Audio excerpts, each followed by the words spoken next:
program. I'm here with Annette Werner, and you just gave a great talk at Tech Open Air here in Berlin about the dress, and this was a phenomena on the internet. Give us a little bit of background about yourself. Thank you. Yeah, hello.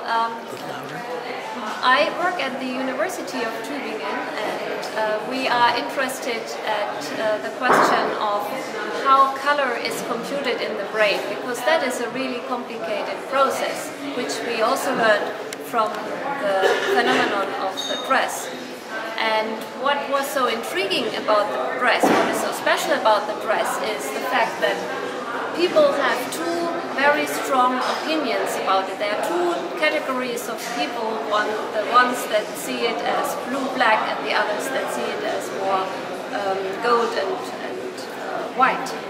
And there is nothing in between, really. And that is very different from all the other phenomena or the discussions we have about color, that is that there are nuances are seen differently, but that it is so ambiguous. That is the special thing about it, and it makes us think, well, first of all, we had to recognize that we don't really understand what color is, how we compute color. And it gives us many questions and ideas for research projects. So this is what several groups in the world are now working on. So when today I look at the dress and I see blue, yeah. How is that actually being processed in my brain? So is blue really just a figment of my imagination, or what is it? Well, basically all the colors that we see are not really properties of an object, but they are constructed in the brain. So color is something very subjective, and everybody may see color differently from the person next to him or her. And so with the dress, the thing is that what we think, what our hot trace is in the moment, is that we think that some people or people make different assumptions. So some people think that the dress is seen more in the shadow, what they see.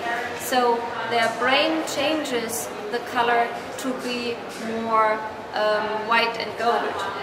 Whereas other people think the dress is seen in bright sunlight, and so they change or modify the color more to blue and black. Okay. Your background, you're at the university in Tübingen. Yes, that's where I work, and I have a whole color lab there where we ask questions like how is the phenomenon of color constancy, how that comes about, and how do we discriminate colors, and what factors play a role when we perceive colors. Okay. Is there a difference, because today we're all online doing something, is there a difference the way we see color in the real world, this dress that we're looking at, versus this dress that might be online in a catalog? Is there a difference? That's a very interesting question, and the question really is, does what we see most and what is our experience with color, our exposure to the world, whether we see colors mainly now today on a computer or whether we see it in the real world, whether that actually influences how we see the colors. And that question is still open. We are working on that question because it's a very interesting research question. Okay, and your URL, how do we find you? You find me on the internet under AnnetteWerner.com. Thank you so much.